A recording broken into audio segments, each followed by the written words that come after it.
Mm.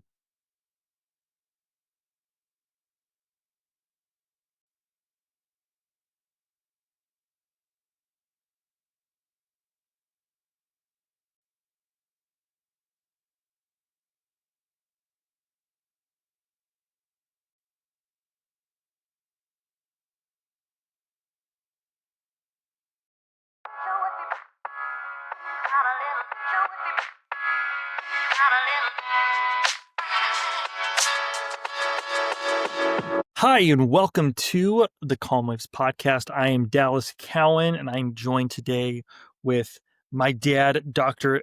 Douglas, sometimes known by Dr. Doug, known by Doc Cowan. We are here talking about, typically we talk about brain health and brain technologies and things that really help to optimize and work on the brain to make it work better and faster and stronger. And, that's kind of our thing that we do around here. But over the last week, there's been some things that have happened in the world. So trying to make this podcast not just about current events that are happening, but just I think it's a good topic for just you as an audience, but just us to discuss is how do you deal with grief? I know it's something that is this last week I had a conversation with a coach from New Zealand who is a rugby coach, and he was dealing with grief in his own world where a player that was close to him um, unfortunately committed suicide because of some of the CTE symptoms he was experiencing. And so he was going through kind of a grieving process. He said that things were very raw there in New Zealand. That's how he described it. And then here as a nation, we had the assassination of Charlie Kirk. So it was a lot of people online reacting to that. We also had the anniversary of September 11th was also this week. So when you talk about hard things that have happened, there was a lot happened in the week. I felt just being around it a lot. So I wanted to talk with Dr. Cowan, my dad too, is about just about grief and how to hard things that happen that are outside in looking at the world. I know you have, your clients that you work with, and this might be a topic that comes up a lot where they're coming for you because they've had some hard things that have happened in their life, some grief that has happened, and they're trying to process it or they're trying to get through it. So I just wanted to kind of open up to you as you kind of these events have happened this week that, what's your thought process on that? How do you help somebody that's dealing with, something that's close that's happened to them? And then we can kind of probably talk about things that are like we see in the world that have happened. Yeah. Yeah. Well, thanks, Dal. Yeah, there are a lot of different categories, a lot of different ways that people approach loss. There's some level of grief that comes just from disappointment, some level of grief that comes from true loss. So a widow whose husband of, 50 years has died experiences a great deal of loss in that. And then there are things that happen, certainly anybody under the age of 30 read about 9/11, didn't walk through it, didn't live through it. So it's more peripheral sense of grief or loss or whatever. It's not as severe as somebody who had a spouse, a neighbor who died in 9/11. So there's different severity of it. And I think we right now, right now, we as a nation, people in America and maybe across the world, we need to have a pretty clear idea of how deep this wound of Charlie Kirk's assassination really is or isn't. Do we feel bad for the family, or was it a personal loss, like I'm going to skip the next 15 meals because I can't eat because it's so terrible? We want to certainly feel bad for his family, and I don't care who it is. Nobody should get murdered, and nobody should get murdered in front of 1,000 cell phones. And it's a terrible, terrible thing. But grief, man, I'll tell you, I've buried when I was working as full time as a pastor. I buried 30 people or something, and people go through grief. People who died from cancer and took a long time to die. The families had a chance to sort of reorganize prior to their death and prepare for that. And so the grieving starts 6 months ahead of them. And then, like when our friend Judson got killed in a plane crash, backseat of a F-16, I think. Um, it was a sudden thing where somebody just shows up at his wife's door in military uniforms to give them the news, and he goes to work and doesn't come home. That kind of sudden death is a whole another category. This thing with Mr. Kirk was something nobody expected, and we all saw, couldn't believe it, the sudden death thing. So that's part of the range of this, and I think we just need to accept that there's a whole range of it. For some people, it causes deep anxiety. Other people, depression. Yeah. So one of the things that has surprised me when I was a pastor was how many really stupid things people could say to the grieving widow or the grieving mother whose child had died. I mean, it's remarkable. It's like it's endless what people can come up with to say to try to comfort somebody that's actually pretty callous, pretty stupid. So, how do we respond to that? What would you say is the best type of response to somebody who's grieving? Let's start there. If you know somebody who has had a major loss, or what's the best approach somebody can take? I am really sorry. Is there anything I can do at all to help? And then sit down and just be with the grieving person for the next hour. Have something to drink, some hot tea, and just sit. Maybe ask them a question. How are you doing? If it's a week later, what was your favorite memory? But things like, you're young, you'll get remarried, you can have more kids, those kinds of things, people actually say that. I mean, they actually do. They actually say that. Like, oh my God. What not to say? Yeah. In fact, Norm Wright, Norman Wright is an author who's written like 30 books and a Christian counselor guy, and wrote a lot of books on counseling for trauma and grief, crisis counseling. Smart guy. And Norm wrote a book on what not to say after somebody died. And he said that was the most popular book he had written. And I think people are trying to, I mean, I don't think people are trying to say something mean. I think someone walks in the room and they're trying to fix it. They're trying to be like, how do I be the most helpful that I can? And they're just saying, like, yeah, I said, they're trying to be like, well, let's rationalize this. You're young, you can remarry, but you have more kids. Like, what are you doing? So I think it's, as you just said, and anyone's listening, like, here's the plan. Don't say this is what you say so that you don't say anything more. Yeah. So I think first you realize that moment, that first week, even that first month, this is a special time in a person's life. That if somebody has that, significant loss, even losing a job, that for that first day or week or month, it's an unusual time. I would say special, not in the sense of yay, special, but special in the sense that you don't practice for it. You may have never gone through it before. You may never go through it again. It's a unique, singular kind of time. And so we need to, if we're outside of that, we need to approach that person going through this grief, that the normal rules of conversation, banter, joking, whatever, they do not apply right now. This is something, how do we just help this person right now? And I think going back to the presence type of thing, we're just be in the room. I think in my moments that I've been very sad, I think that's just the biggest thing. Just to know somebody's around Mm-hmm. and know somebody showed up, somebody, you know, that was it. It didn't need to be anything taking them to lunch, sit with them. How you doing? Okay, but don't try to fix. Yeah, ministry of presence. Mhm. Yeah. Yeah, I remember, um, when this friend Judson died, that, I mean, the family was just shut down and people came from all around. And this one lady was just in the kitchen the whole time.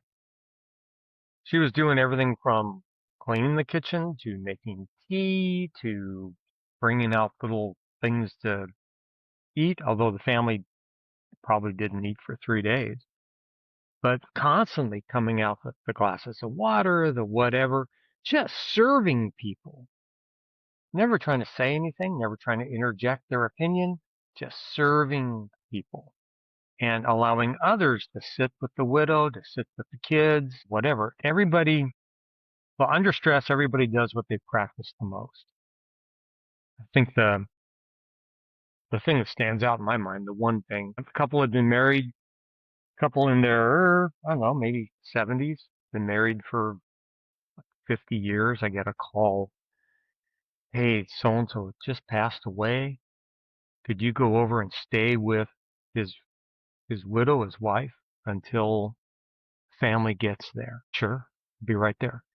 So 10 minutes later, I'm rolling up to the front door and offering condolences. She brings me in the house. I mean, the husband has like just died, just an hour before or 2 hours before. Brings me into the kitchen, sits me down at the kitchen table, and asks if I'd like some coffee and a slice of pie. And that just reinforced my belief that under stress, we do the things we have practiced the most. And she had practiced hospitality the most. So when she couldn't think and she didn't know what to do, she just did the thing she practiced the most, which was being hospitable and kind. So yeah, that's what we want to do is we want to practice doing good things. We want to allow people to express their emotions. Some people are going to be really agitated and really loud and really angry and really on that side of the spectrum of emotions, very verbal, and to allow people to have their full range of emotions. And other people are going to be just sad and anguish. That's the word I'm looking for. Just express anguish and tears, and we need to allow people to have that as an emotion in their life. All the while staying nearby. All the while being close enough that you're the one that they're talking to. I mean, they're not really talking to you. You're just the one in the room. Staying connected with them, being available to them, being present with them until they close the door in your face, which I've had happen too, like without words. Just boom. Okay, I guess I can do something else now. Yeah, it's people's worlds get really small when they suffer through loss, grief, that kind of pain. So we talked about doing, helping somebody who's going through pain. What do we do? What's kind of the plan? What do we do with, something that I want to start with something that happens close to us, you know, something unexpected happens, what's the best way to, when I know, oh, we're going to, again, practice what we've done the most type of mentality in those type of situations. But what's the okay feelings, I guess, when you have something like, hey, this was hard, like losing a job. Talk about, what are we going to do in those times of when there's really bad loss, but, losing a job, having something like that happening. What's a good way to process those types of sadness slash grief kind of emotions? How have you helped your clients, I guess? Someone comes in, here's what's happened. Because I think people here are going to want to know, like, okay, what do I do? I'm feeling this way. Yeah, What do yeah. I do? All right. Let me show you this picture I had for a client yesterday. All right, there's our brain picture, There we go. right? Yeah, so here's the brain stem here. This is the limbic system in the middle here, and here's the frontal lobes up here. So when we have something that we have to figure out, have some problem to solve in life, we want to figure it out here in the frontal lobes. That's why it has the number 1. That's the first place, is we want to rationally figure it out. We want to solve the problem. And so some people are able to take a job loss, for example, and just say, okay, I'm going to make 5 phone calls before 6 o'clock tonight, and I'll have a new job by tomorrow. And they keep it up here in the rational part of the brain, creative part of the brain, figuring it out part of the brain. If that doesn't work, then it goes to the middle part of the brain, which is the survival part of the brain. And it's the emotional part of the brain. And its job is to keep you alive. So if once things get back here, it now is dealing with this through pure emotion, anxiety, anger, depression, grief, fear. That's all kicking in. And the fight or flight thing turns on, and all of the things that you're doing are based on, I've got to survive this. And then the decisions aren't necessarily the smartest. That's up here. They are the survival ones back here with a lot of emotion attached to it. And if that doesn't work, then it goes back here to the brainstem, number 3, which is the freeze part. So fight or flight, freeze back here. And that's where you curl up in the corner and just wait, for the dinosaur or time to eat you, one of those. And that's where everybody goes snap out of it and then try to get back up to here. So how do we keep it up here? That's going to be things like, it's not going to be easy. That's things like exercise, get out and go walk 4 miles, go do 100 push-ups and get back to me. Being active really helps to work through that a lot. Getting together with other people, get together with a group of people, let them bring you back to problem solving. But when you want to be in that problem solving world, but when you're also going through something like that, it's okay to feel those emotions too. Because you don't want to just be like feeling anything. Right. When we're talking about like loss of a job, yeah, you want to feel that. Give yourself some time to feel that. But if you want to get another job, Got it. Yep. that's Still a make whole your nother, action over something. Yeah. yeah, a whole nother question there. So yeah, grief, like somebody's death, man, if your spouse dies, if you have a child that dies, absolutely horrible. It is. Give yourself a year before you even make a significant decision. Just take some time. You're going to be living in that midbrain a lot. Going to make a lot of mistakes, get a lot of good input from wise people in the choices that you make. Your brain's just going to be jammed up. And that's okay. That's all right. Also, in 6 months, if a spouse dies, if a child dies in 6 months and at 18 months, put it on your calendar to go get a physical exam from your doctor. Because when we go through that kind of grief, our bodies release a lot of stored toxins, things that are just floating around in your cells now, stored in your fat cells. Those toxins get released, and they can start to cause diseases in our body 6 months, 12 months, 18 months. I don't know why they say 6-month cycles, but I guess it's just an experience kind of thing from medical people. But drink lots of water every day and go see your doctor in 6 months, go see your doctor in a year, go see your doctor in 18 months. So the body will change. Yeah, it's just we all go through it. Either our spouse is going to die before us or we're going to die before them. This is not something that you can ever practice for, can't really prepare for. It is a human experience, and we just want to support each other when somebody's going through it. Please, if you have a friend or a family member who has lost a loved one, don't think that, well, that was 3 months ago. What are you doing now? The more you love somebody, the longer it takes to grieve. That's just how it is. So allow people time to grieve, time to recover, if you ever recover, time to regroup. at least. No, it's really good. I think that's you go to, I think the brain side of it's really great. To being brought in is to say, try to stay in that frontal part of the brain, but sadness and grief and all those things will pull you back into the middle part or then the freeze part, and then you're trying to get back to this front part of the brain again.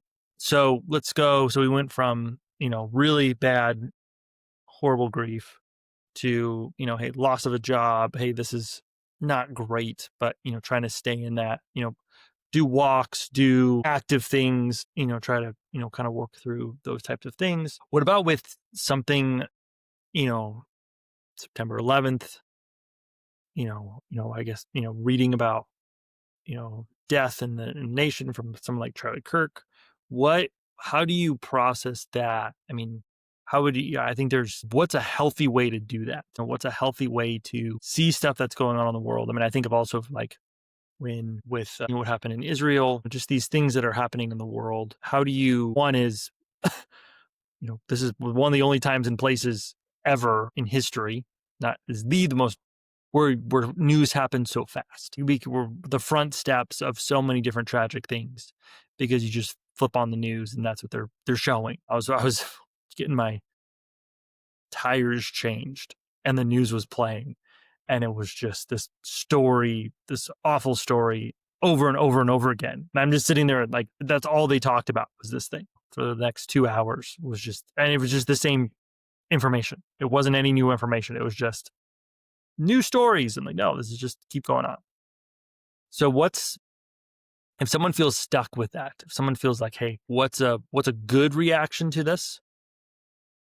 You don't want to be callous and be like, oh, that just happens in the world versus, the other side, which is, kind of like, I'm going all in. This is affecting me so much.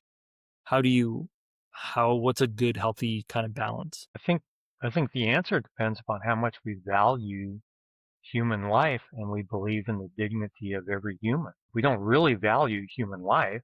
We either don't care or our emotions are like we're gleeful that somebody just got murdered. If we value human life, if we see dignity in every single person, rich or poor, young or old, whether we agree with them or not, but we see the image of God stamped on them, if we see dignity in every person, we should feel terrible if somebody gets murdered, whether it's a girl on a subway or whether it's a man on a podium with 2,000 people listening to him. That we should be. And part of this right now, I guess, is a time where we kind of need to take an inventory personally.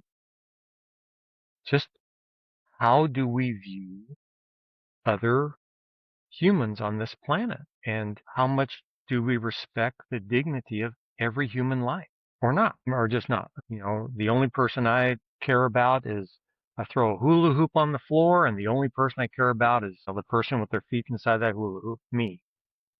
All right, just say it out loud.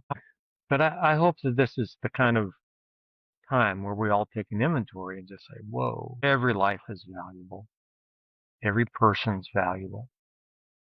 And treat each other with dignity and respect and speak life to each other, encourage each other, and want the best for each other. I hope it brings us to that, or at least some significant percentage of our population pushes us back into that. We got to remember who we are. So we're humans. We're created in the image of God, loved by God. And so is that guy across the street, those people over there that they have dignity and value, and we want to treat each other with dignity and value. Yeah, I think you bring such a good point about everyone's created in God's image. I think that's a good anchor point for everybody and to have some sort of, you want some sort of reaction. It should be hard to watch. It shouldn't be easy or gleeful to watch, all of those types of things, going through this process. And you want to seek justice too. That's the other part about it is you're watching something like this is we're wired for in a certain way. And if you want to go back to emotions or how we're, There's lots of different arguments about, this was forward. Our evolutionary biology is wired in this way, but or if it's like, no, our God has created. There's a creator that has created us in this manner, and we do want to seek justice for if we see an image bearer that is not has been hurt or has been murdered, to say, hey, no, I want justice as well for something like this that has happened. So I know there can be anger that has come up too. I think some people they've felt this way of not only sadness and grief, but anger through something like this, through, kind of this last week. What's a good way to process those types of things? There it is. Yes, there you Take go. it out of here, put it back up here. But keep it in the front part of the brain. Keep it in the front part of the brain. When you think of, like, when you talk about like the front part of the brain, can your front part of the brain still handle those emotions? It's not like numb. It's not a non-emotional. You and me, we spent with some other friends, some other good friends, we spent like 2 years going through the book of Proverbs, seeking wisdom, ageless, timeless wisdom. If we ask ourselves, all right, in this crisis time, is it a crisis? Ask ourselves. It is certainly for one family, several families, I suppose. But how does it impact us? And what's the wisest thing that I can do now? What does wisdom require of me? What does me valuing human life require of me now, today? What is the very best attitude I can have today toward other people? Those are things that bring me back into the front part of the brain. What's wisdom require? How do I treat other people today? Yeah, that was kind of one of my thought processes when I think it was Wednesday or yesterday, trying to process the stuff with, the Charlie Kirk stuff.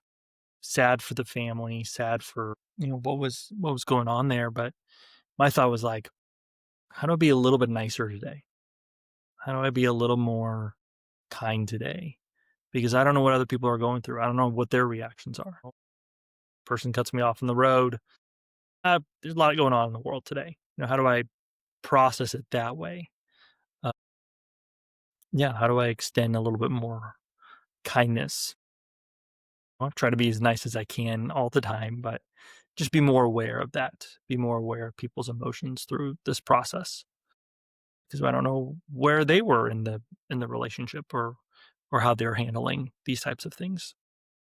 Yeah, I would just say, if we can just, like you just said, if we can do this with wisdom, if you see people having a prayer vigil on the street and you don't agree with them, just ride past them on your bike. If you see people being stupid on the street and celebrating someone's murder, what does wisdom require? Do you have to get into a fist fight with them? You can certainly get into a conversation with them. I mean, think about Charlie Kirk. He got into like 300,000 conversations with people. So how do you treat even people that you don't agree with dignity? How do we do that? Even if they're acting stupid. I'm not saying acting criminal, but I'm saying acting stupid. What do we, you think they're stupid. How do you treat them?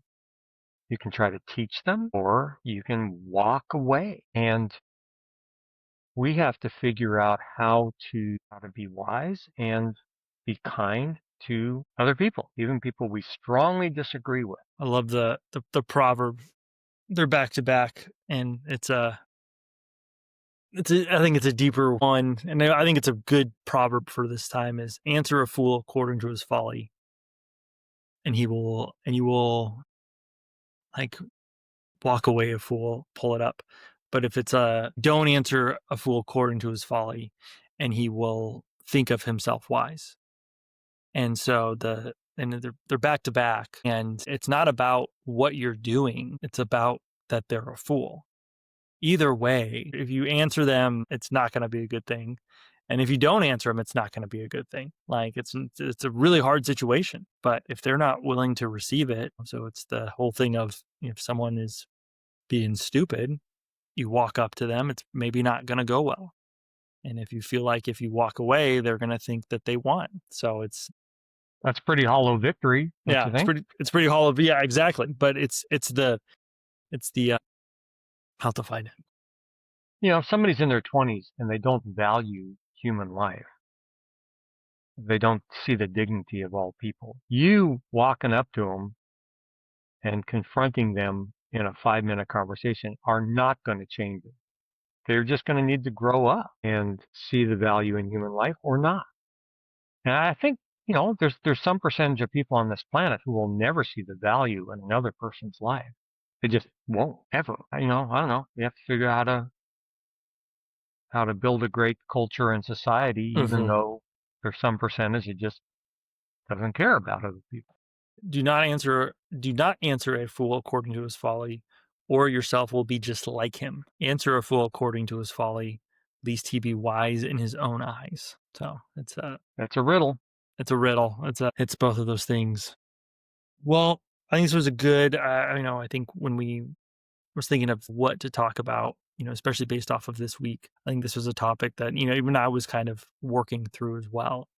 Of how do I feel? How do I do it? What can I do? All of those types of things are just, I think, so important to just people and understanding how to live life. And I think you brought in of trying to be in the rational part of your brain as much as you can, but also there are different stages of grief too, from having a immediate loss of a spouse or a child. What do you do with that versus also how do you help respond to somebody to it was the going through grief. I think that's such an important skill to have that not many people have and don't do it well.